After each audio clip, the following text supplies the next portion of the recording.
Welcome to today's class. ഇന്ന് നമ്മൾ നോക്കുന്നത് മെഷേഴ്സ് ഓഫ് സെൻട്രൽ ടെൻഡൻസിയുടെ സെക്കൻഡ് പാർട്ട്, അതായത് മീൻ മീഡിയൻ കഴിഞ്ഞിട്ട് വരുന്ന പാർട്ട്, അതായത് മോഡാണ്. മോഡ് എന്താണെന്നുള്ളതാണ് നോക്കുന്നത്. ഇപ്പൊ മോഡും എല്ലാവർക്കും അറിയാവുന്ന കാര്യങ്ങൾ തന്നെയാണ്, നമ്മൾ പണ്ട് തൊട്ട് പഠിച്ചതാണ്. ഇത് റിപ്പീറ്റഡ് വാല്യൂ ആണ് അല്ലെ മോഡ്. അപ്പൊ എന്താണെന്ന് ഡീറ്റെയിൽ ആയിട്ട് നമുക്ക് നോക്കാം. മോഡ്, ഒരു ഡേറ്റ സെറ്റിന്റെ മോഡ് എന്ന് പറഞ്ഞാൽ എന്താണ്?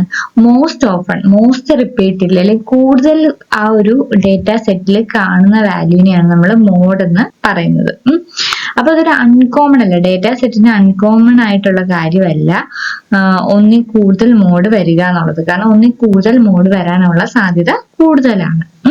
അപ്പൊ രണ്ടോ അതിൽ കൂടുതൽ എലമെന്റോ ഈക്വൽ ഫ്രീക്വൻസിയിൽ ഒരു ഡേറ്റ സെറ്റിൽ വരികയാണെങ്കിലാണ് ഈ ഒരു ഇവന്റ് ഇങ്ങനെ സംഭവിക്കാനുള്ള സാധ്യത. അതിന്റെ ഇപ്പൊ മോഡ് എന്ന് പറഞ്ഞാൽ മോസ്റ്റ് റിപ്പീറ്റിലേക്ക് 2-3 നമ്പർ തരുന്നുണ്ടെങ്കിൽ അതിൽ കൂടുതൽ തവണ കാണിക്കുന്ന നമ്പർ ഏതാണ് അതാണ് മോഡ് എന്ന് പറയുന്നത്. മോഡ് ഓഫ് ആ ഒരു വാല്യൂന്റെ മോഡ്. നമുക്ക് എക്സാമ്പിൾ നോക്കാം. എക്സാമ്പിൾ എന്ന് പറയുന്നത് 2, 5, 9, 3, 5, 4, 7 ഉണ്ട്. അപ്പൊ ഇങ്ങനെ ഒരു ഡേറ്റ സെറ്റിൽ രണ്ട് തവണ റിപ്പീറ്റ് ചെയ്ത നമ്പർ ഏതാണ്? 5. അപ്പൊ ഈ ഒരു ഡേറ്റ സെറ്റിന്റെ മോഡ് 5 ആണ്. ഇനി ഈ ഒരു ഡേറ്റ സെറ്റ് നോക്കുവാണെങ്കിൽ ഇവിടെ 2, 5, 2, 3, 5, 4, 7. അപ്പൊ ഇവിടെ എന്താണ്? 2 അതുപോലെ തന്നെ 5 റിപ്പീറ്റ് ചെയ്തിട്ടുണ്ട്. അപ്പൊ ഈ രണ്ടും ഇതിന്റെ മോഡുകളാണ്. അപ്പം മോഡിന്റെ ഡെഫിനിഷൻ പറയുകയാണെങ്കിൽ എങ്ങനെയാണ്? മോസ്റ്റ് പോപ്പുലർ ഒബ്സർവേഷൻ അല്ലെ, പോപ്പുലർ ആയിട്ടുള്ള ഒബ്സർവേഷൻ അല്ലെങ്കിൽ observation with highest frequency is called mode. ഏതാണോ റിപ്പീറ്റഡ് ഹയസ്റ്റ് ഫ്രീക്വൻസിയിൽ വരുന്ന അതിനെയാണ് നമ്മൾ മോഡ് എന്ന് പറയുന്നത്. അപ്പം ഒരു ഗ്രൂപ്പ്ഡ് ഡേറ്റ ആണെങ്കിൽ മോഡിന് നമ്മൾ യൂസ് ചെയ്യുന്ന formula mode is L1 plus F1 minus F0 divided by 2F1 minus F0 minus F2 into I.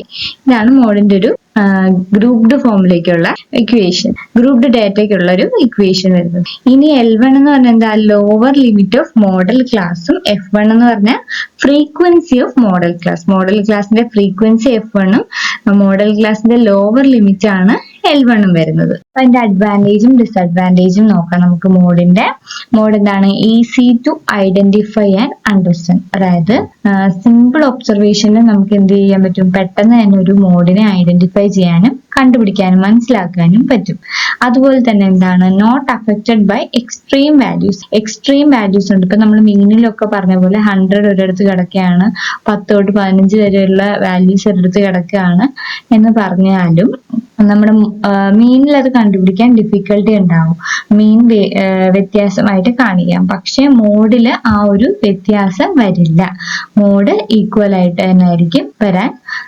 Equal mode എങ്ങനെ എക്സ്ട്രീമിറ്റീസ് ഉണ്ടെങ്കിൽ പോലും, ഔട്ട്ലയേഴ്സ് ഉണ്ടെങ്കിൽ നമുക്ക് മോഡ് ഐഡന്റിഫൈ ചെയ്യാൻ വേണ്ടിയിട്ട് സാധിക്കുന്നത് ആണ്. ഇനി അതുപോലെ can be use for qualitative data. Qualitative ഡേറ്റയ്ക്ക് യൂസ് ചെയ്യാൻ പറ്റും. നോൺ ന്യൂമറിക്കൽ ഡേറ്റാസ് ആണെങ്കിലും നമുക്ക് യൂസ് ചെയ്യാനായിട്ട് സാധിക്കുന്നതാണ്. മോസ്റ്റ് കോമൺ കളർ, ബ്രാൻഡ് അങ്ങനെയൊക്കെ യൂസ് ചെയ്യാം. പിന്നെ എന്താണ്? മോസ്റ്റ് ടിപ്പിക്കൽ വാല്യൂവിനെ റെപ്രസെന്റ് ചെയ്യും. അതായത് ബിസിനസ്, സോഷ്യൽ സ്റ്റഡീസിലൊക്കെ നമുക്ക് മോസ്റ്റ് പോപ്പുലർ കാറ്റഗറിയെ റെപ്രസെന്റ് ചെയ്യാൻ വേണ്ടിയിട്ട് ഹെൽപ്പ് ചെയ്യുന്ന ഒന്നാണ് മോഡ്. അതുപോലെ ഓപ്പൺ എൻഡഡ് ക്ലാസ്സസിനൊക്കെ, ഓപ്പൺ എൻഡഡ് ഡേറ്റ സെറ്റ്സിനൊക്കെയും യൂസ്ഫുൾ ആണ്. അതായത് മീനും മീഡിയനും പോലെ മോഡിന് എന്താണ്? ക്ലാസ് ഇന്റർവെൽസ് ഇൻകംപ്ലീറ്റ് ആണെങ്കിൽ പോലും, അതായത് ഓപ്പൺ എൻഡഡ് നേരത്തെ നമ്മൾ പറഞ്ഞു എബവ് 60 ആൻഡ് എബവ് അങ്ങനെയൊക്കെ വരികയാണെങ്കിലും അവിടെയും നമുക്ക് ഡേറ്റ സെറ്റ്സ് വരുവാണെങ്കിൽ മോഡ് കണ്ടുപിടിക്കാനായിട്ട് പറ്റുന്നതാണ്.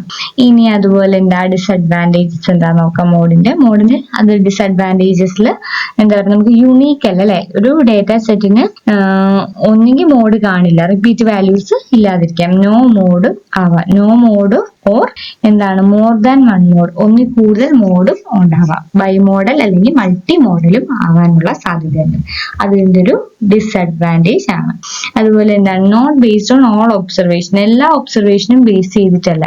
അതായത് മോസ്റ്റ് ഫ്രീക്വന്റ് ആയിട്ടുള്ള വാല്യൂവിനെ മാത്രമാണ് ഇവർ ഫോക്കസ് ചെയ്യുന്നത്. ബാക്കി എല്ലാത്തിനെയും ഇഗ്നോർ ചെയ്യുകയാണ് ചെയ്യുന്നത്. അതുപോലെ തന്നെ കണ്ടിന്യൂസ് ഡേറ്റയ്ക്ക് ലെസ് ആക്യുറേറ്റ് ആണ്.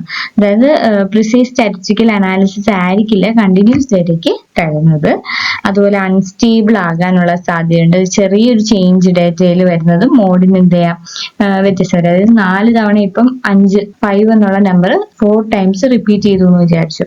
അത് അതുപോലെ തന്നെ 3 ടൈംസ് ആണ് 2 എന്നുള്ള നമ്പർ റിപ്പീറ്റ് ചെയ്തെന്ന് വിചാരിക്കും. അപ്പൊ 2 അഗെയിൻ ഒന്നുകൂടെ റിപ്പീറ്റ് ചെയ്ത് കഴിഞ്ഞാൽ 2 മോഡായി. അപ്പൊ അതുപോലെ തന്നെ ഒന്നും കൂടെ 5 തവണ ഒരു ചെറിയ വ്യത്യാസം, അതായത് ഒരു തവണ കൂടി 2 റിപ്പീറ്റ് ചെയ്താൽ മോഡ് മാറി 2 മാത്രമാവും. അങ്ങനെ മോഡ് ഒരു ചെറിയ ഡേറ്റയ്ക്ക് വ്യത്യാസം ഉണ്ടെങ്കിൽ ഓൾട്ടർ ആവാനുള്ള സാധ്യത ഉണ്ട്. മോഡ് കംപ്ലീറ്റ്ലി ചേഞ്ച് ആവാനുള്ള സാധ്യത ഉണ്ട്. പിന്നെ എന്താണ് ഫർദർ കാൽക്കുലേഷൻസിന് നമുക്ക് യൂസ് ചെയ്യാൻ പറ്റുള്ളത്. മീൻ എന്ന് പറയുമ്പോൾ നമ്മൾ ഫർദർ ആയിട്ട് വലിയ വലിയ കാൽക്കുലേഷൻസിന് യൂസ് ചെയ്യുന്ന ഒന്നാണ്. ആൽജിബ്രിക് ഓപ്പറേഷൻസിലൊക്കെ യൂസ് ചെയ്യുന്ന ഒന്നാണ്. പക്ഷെ മോഡ് അധികം അങ്ങനെ യൂസ് ചെയ്യാത്തൊരു മെഷർമെന്റ് ആണ്. അപ്പൊ അത്രേ ഉള്ളൂ മോഡ്. അപ്പൊ നമ്മൾ 3 സെൻട്രൽ ടെൻഡൻസീസിന്റെ മെഷേഴ്സും പറഞ്ഞു. അതായത് മീൻ, മീഡിയൻ ആൻഡ് മോഡ്. മോഡിന്റെ example, definition, advantage, disadvantage, equation, ഇത്രയൊക്കെയാണ് നമ്മൾ മെയിൻ ആയിട്ട് ഫോക്കസ് ചെയ്യേണ്ട കാര്യങ്ങൾ. അത്രേ ഉള്ളൂ മോഡ്. നമുക്ക് അതിൻ്റെ ഒരു ചെറിയൊരു കമ്പാരിസൺ കൂടി നോക്കുമ്പോൾ ഈ ഒരു ടോപ്പിക്ക് കവർ ആവും. അപ്പൊ താങ്ക് യു.